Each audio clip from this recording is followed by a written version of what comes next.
듣다 보면 내공이 쌓이는 방송 2시간 철학의 돌풀입니다. 저희는 한스 요아임 슈테리의 세계 철학사 읽고 있습니다. 지금까지 1부 동양의 지혜, 2부 그리스 철학을 했었죠. 이번 주에는 3부 중세 철학 들어갑니다. 312쪽이고요. 제가 원래 지향하는 방향이 책을 그대로 읽기보다는 그동안 그렇게 해왔었죠. 읽어왔었는데 이게 어쩔 수 없이 읽게 된 것이 강해요. 저의 말로 소화해서 이거를 설명을 하고 싶은데 아직 그 정도 내공이 안 되기 때문에 그냥 읽어왔던 거죠. 아, 그러면 한번 보겠습니다. 312쪽 일반적 특징, 중세 철학이고요. 일반적 특징, 기독교의 발흥, 시대 구분이라는 소제목이 있습니다. 여기서 이제 읽으면서 줄을 쳤죠. 예, 저의 말로 이걸 한번 나눠보고 싶은데, 아, 일단은 그래서 속도가 좀 어, 느릴 수 있어요. 한번 그래도 천천히 한번 해보겠습니다. 여기 나와 있는 내용은 어떤 내용이냐면 기독교의 전파에 대해서 중세하면 기독교죠. 어, 기독교의 시대였으니까요. 기독교가 어떻게 전파됐는가? 사도 바울의 선교 활동 얘기가 나올 수밖에 없고 그런 얘기들이 쓰여 있습니다. 기독교가 어떻게 초기에 박해를 받고 어떻게 살아남았는지, 그리고 나중에 콘스탄티누스에 의해서 어떻게 국가적 공인을 받았는지, 그런 내용들이 서문으로 쓰여 있습니다. 314쪽을 보면 기독교적 중세 문화와 정신 세계가 육성되는 토대로 로마 제국의 법률, 그리스 교양, 발흥하는 기독교 이 세 가지 요소를 고려할 수 있다고 해요. 그리고 한 가지의 요소를 더 덧붙이는데 저자는 켈트족, 게르만족, 슬라브족의 민족 대이동을 그 요인으로 두는 것이죠. 음. 그리고 이런 내용도 나옵니다. 정치적, 군사적 승자가 문화적으로는 패배하는 일이 역사에서는 흔히 일어난다. 켈트족, 게르만족, 슬라브족도 9세기를 정복한 후에는 자신들의 전통적 생활 형식을 버리고 말았다. 이 과정에서 많은 귀중한 고유 문화, 그들만의 고유 문화가 있었겠죠. 켈트, 게르만, 슬라브. 이런 문화들이 영구히 상실되었다. 후대의 사가들이 안타까워했다라고 나와요. 문화적으로 먹혀버린, 스스로 그 본인들의 문화를 버려버린 거죠. 그래서 이 부분이 참 저도 안타깝게 생각을 합니다. 본인들의 귀한 문화유산을 잘 가져가면서 그리고 새로운 문화들을 받아들였으면 어땠을까? 안타깝죠. 음. 그리고 주요 시기를 구분하는데 교부 철학과 스콜라 철학, 이 중세 철학은 이 두 시기로 나눌 수 있다고 해요. 교부 철학의 시기는 서기 800년경까지이고 스콜라 철학은 800년부터 1500년경까지다. 이렇게 나옵니다. 저 넘어가서 제1장 서문이 다 끝났고요. 구체적인 내용은 한번 읽어보시면 될 것 같습니다. 네. 제1장 교부 철학의 시대부터 들어가 보죠. 318쪽이고요. 1. 고대 사상과 기독교의 정신적 태도 차이. 음. 이 제목에서부터 알 수 있죠. 고대 사상이라고 하면 그리스와 헬레니즘의 사상을 말하겠죠. 그 사상과 기독교의 차이에 대해서 말하는 파트입니다. 그래서 소제목 1이 신과 인간으로 나와요. 그리스에선 신을 어떻게 보는가? 또 기독교에선 신을 어떻게 보는가? 기독교는 유일신이죠. 그리스의 신들은 다양했고, 음, 네, 기독교의 신은 신과 인간 사이에는 창조주와 피조물 사이에는 극복할 수 없는 간극이 놓여 있다고 합니다. 319쪽을 보면 신과 인간 사이의 넓은 간극을 상정하는 것은 셈족 계통의 민족에게 고유한 사고 방식이다. 기독교죠, 셈족 계통. 그래서 이러한 표상은 고대 유대교에서 유래한 것이다. 인간과 모든 피조물은 오직 신에 의해서 그리고 신을 위해서만 존재한다. 신의 의지가 낳은 산물로서의 인간은 신성한 언어로 그에게 계시되는 창조주의 의지를 실현해야 할 사명을 갖는다. 따라서 기독교적 경건함의 최고 덕목이자 본질적 핵심을 이루는 것은 신적 창조주에 대한 겸손함이다. 기독교이신 분들, 저는 뭐 어려서부터 모태신앙이었고 교회를 다녔기 때문에 너무 당연하게 들어왔던 내용들이죠. 인간은 하나님이 창조했고, 그러면 하나님을 믿는 인간은 어떠해야 하나? 아니, 하나님의 뜻대로 살아야겠죠. 이건 뭐 개신교나 천주교에 다니시는 분들은 익숙한 교리일 거예요. 그 그런데 기독교가 아니신 분들은 좀 낯설 수 있죠. 그리고 또 기독교이신 분들도 '정말 이렇게 믿느냐?'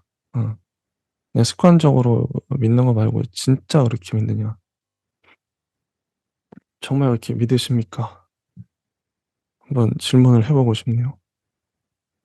주의 의지를 실현해야 할 사명을 갖는다.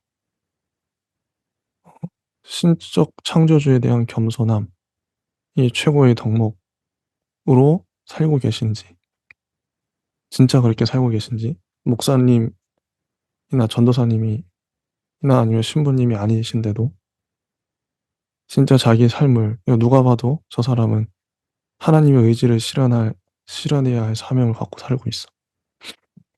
그런 사람 거의 없죠, 살기가 바빠 가지고. 종교 참 어려워요. 내가 뭐 교회 다닌다 뭐 얘기는 하는데 교회를 습관적으로 다니는 건지 진짜 믿는 건지는 본인도 알고 주변 사람도 알겠죠. 어쨌든 신적 창조주에 대한 겸손함이 제일 중요하다. 겸손함. 이 이거는 순종이겠죠, 순종. 하나님에 대한 순종. 그리고 기독교에서는 모든 죄악 중 최고의 죄악이며 가장 비난할 만한 죄악은 바로 오만함. 즉 신과 인간을 동일시하고 신의 자리를 대신하려 하는 불선함이다. 목이 뻣뻣한 사람을 하나님이 싫어하시죠. 오만한 사람, 겸손한 사람을 좋아하시고. 음. 참 이런 덕목이 중요하기 때문에 어려운 것 같아요. 음. 그 그래서 다른 이런 덕목 외에 다른 가치체계, 그러니까 이런 덕목이 중요하니까 이런 가치체계가 생기겠죠? 다른 가치체계는 폄하되고 그리스인들이 찬미한 덕목은 무가치한 것으로 폄하될 뿐 아니라 때에 따라서는 오만함과 뻔뻔스러운 악덕으로 간주되기에 이른다. 그리스인들은 그죠, 기독교랑 다르죠. 겸손 뭐 이런 게 아니라 스스로 주인이 되려고 하는, 어떻게 보면 기독교인 입장에서 오만해 보이는 것이죠. 이게 철학의 차이다. 신앙의 차이다.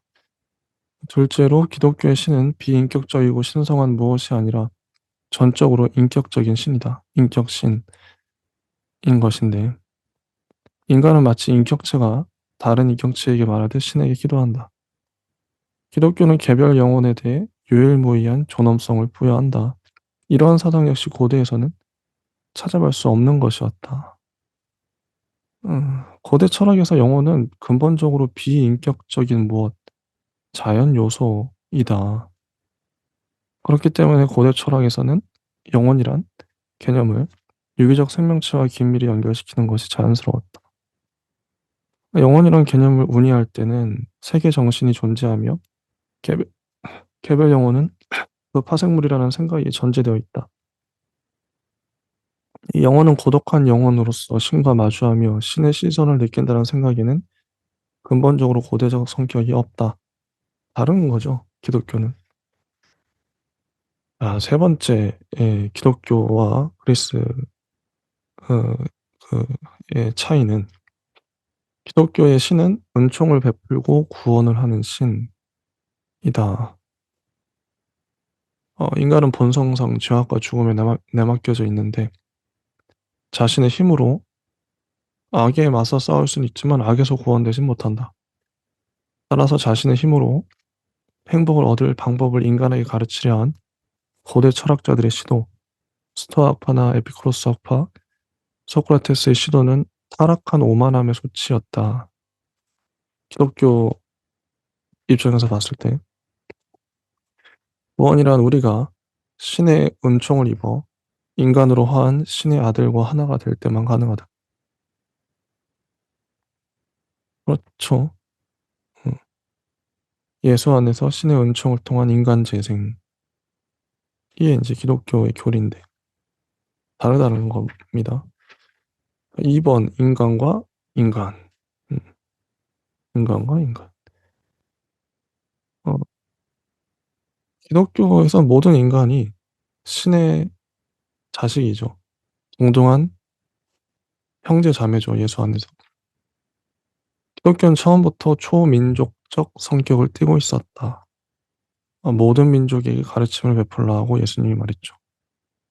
애초부터 신분상에 제한을 두지 않고 대부분 하층 계급 출신이었어요. 처음. 아래로부터의 정신혁명이었다. 그다음에 3번 인간과 세계. 음, 어, 넘어가면 자 322쪽에 음, 이 세계가 어, 윤회하는 게 아니라 단 한 번의 결단, 어, 일회적이라는 거죠. 윤회하는 세계관이 있죠. 기독교 사상은 그 절대적 보편성에 의해, 그리고 거기서 구상되는 역사의 취소 불가능한 일회성에 의해, 또한 개별자로서의 인간과 구세주 사이의 연관성에 의해 유일무이한 감동을 준다. 역사의 매 시기가 결단을 촉구한다는 의식은 극한 정도로 호조되었다. 역사는 한 번뿐이죠. 기독교의 역사는.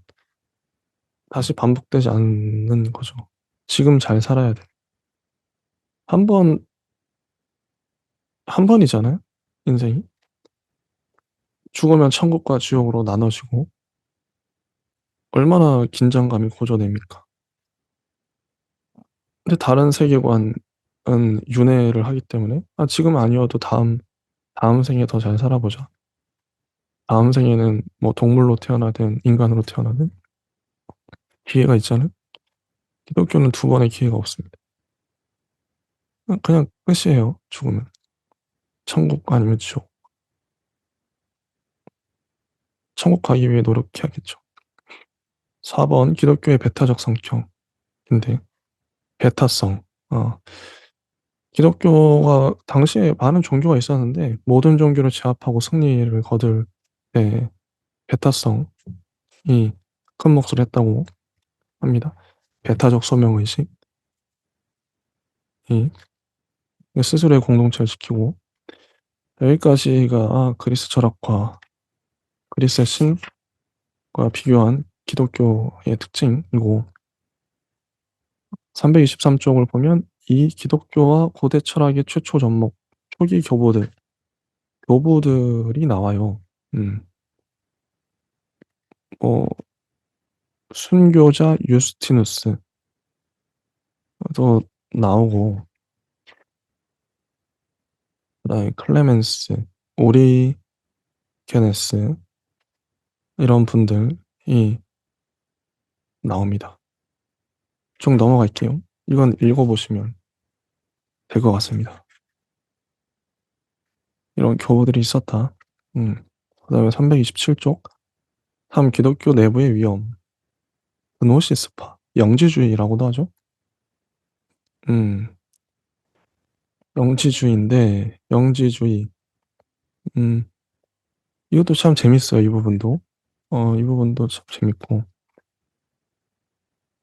상당히 좀 자세하게 나옵니다.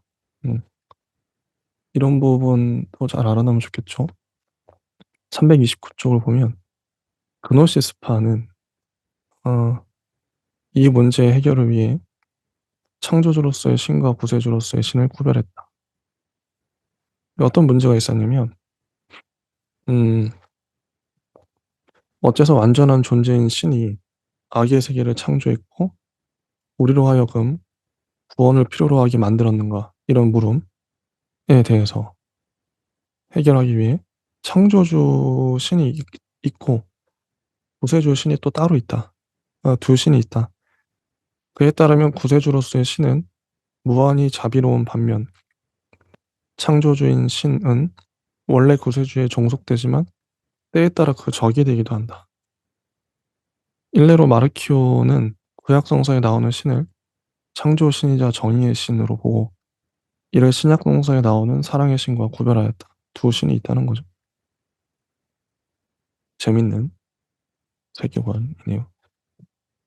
330쪽을 보면 인간에게 중요한 것은 내적 재생을 통해 아담의 원죄를 벗어던지고 정화된 새 사람으로 태어나는 일이 아니라 세계 구석구석에서 전개되는 선과 악의 투쟁을 자기 내면에서 직관하고 인식하는 일이다.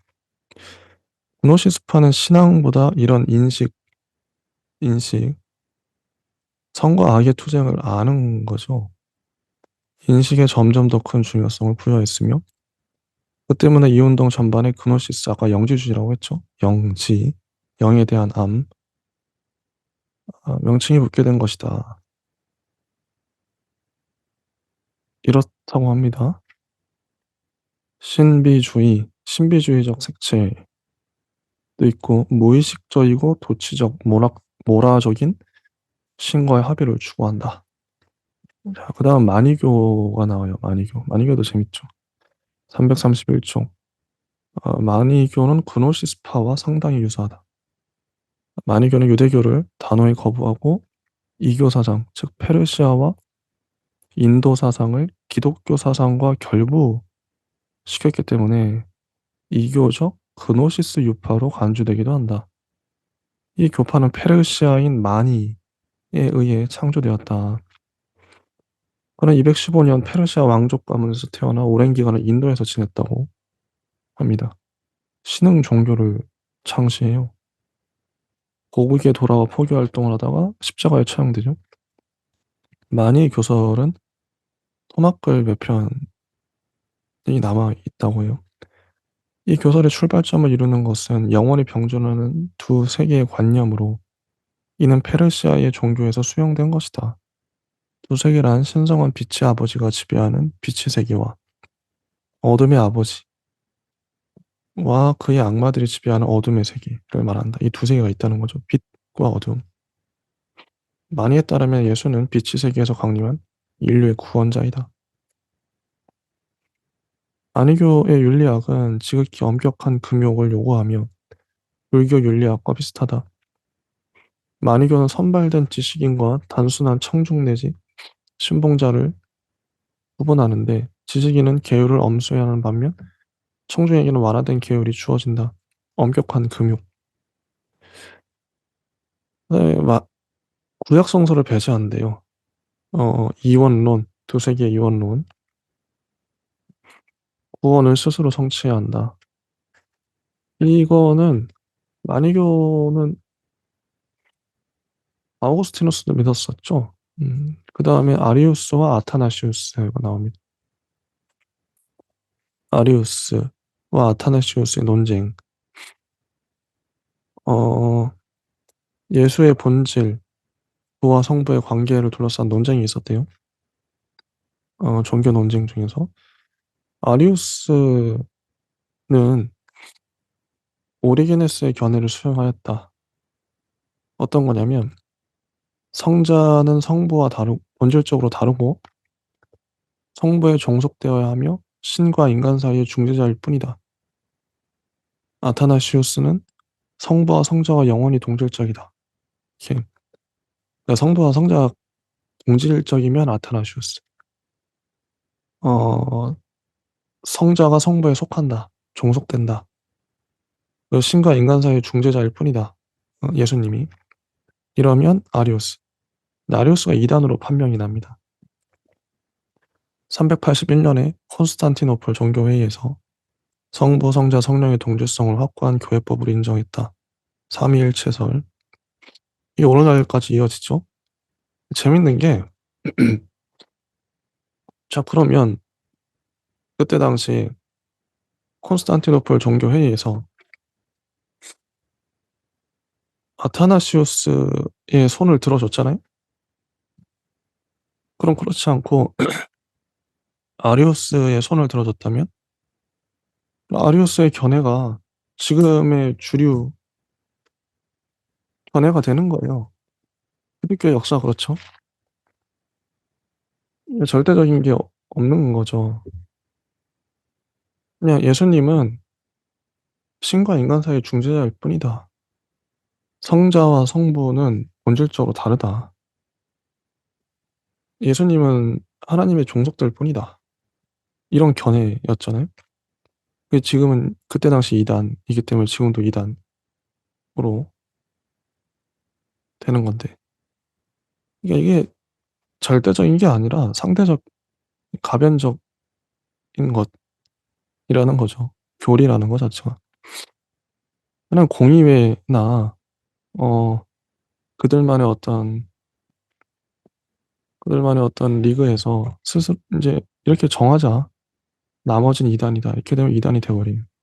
이걸 알고 있어야 된다. 이단이 뭐 그들이 뭐 잘못된 주장을 해서 이단이 된 게 아니라 주류 사회에서 배척을 했기 때문에 주류 교회에서 이단이 돼버린 것이죠. 333조. 교회 통일의 확립. 로마 교회는 한편으로 교권 제도를 확립시켜 엄격한 외적 질서를 갖추고 다른 한편으로 일체의 이교적 미신을 배척하는 가운데 불가침의 기독교 진리를 철저하고 엄격하게 고수해 나감으로써 내외적 안정을 이룰 수 있었다. 이게 중요했으니까요. 당시에 내외적 안정. 자립적 공동체를 형성해온 교회. 음, 네. 로마 제국의 권세가 쇠퇴하고 야만족의 침입이 빈번해진 무렵에는 국가 내 국가를 이루었다. 그죠? 완벽하게 짜인 교회 질서 안에서 음, 교회가 그렇게 됐죠. 교회 통일을 가로막는 위험에 교부들은 대처를 합니다. 더 단단하게. 음, 자신의 교리나 이런 것들을 가다듬는 거죠. 이레나이오스라는 교부도 있고 테르툴리아누스, 키프리아누스 이런 사람들이 나오네요. 일단은 여기까지 하고요. 그 다음에 아우구스티누스입니다. 오늘은 최대한 좀 적게 읽고 저의 얘기를 많이 하려고 노력을 했습니다. 이런 방식이 더 유익할 것 같아요. 그대로 읽어봤자 또 책을 사서 보는 게 더 낫기 때문에 저의 생각을 최대한 말하는 게 좋죠. 이게 이제 소화했다는 증거일 테니까요. 공부란 그대로 반복하는 것도 암기하는 것도 의미가 있지만 그걸 나의 말로 나의 생각으로 말할 수 있는 것이 중요하겠죠. 더듬더듬 떠듬떠듬 얘기를 하는 것이죠. 다음 시간에는 아우구스티누스 한번 들어가 보도록 하겠습니다. 예, 감사합니다.